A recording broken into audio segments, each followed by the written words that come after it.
Arestado ang isang 40 anyos na lalaki na kilala sa alias na Harold sa isang matagumpay na bypass operation na isinagawa ng mga operatiba ng Mabini Municipal Police Station katuwang ang mga tauhan mula sa 2nd Davao de Oro Provincial Mobile Force Company, Maritime Police Station, Regional Mobile Force Battalion 11 at sa koordinasyon ng Philippine Drug Enforcement Agency. Naganap ang operasyon sa Purok Makugihon, Barangay Kwambong, Mabini, Davao de Oro, dakong alas 12:37 ng madaling araw noong Setyembre 7 taong kasalukuyan.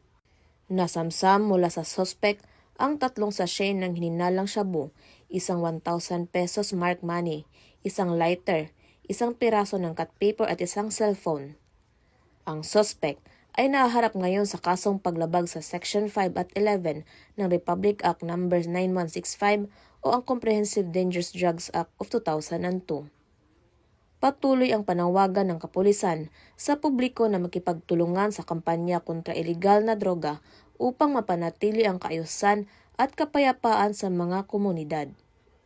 Mula dito sa Police Regional Office 11, ako ang inyong PNN correspondent, Patrolwoman Alden Cañazares, alagad ng batas, taga-taguyod ng Balitang Pulis.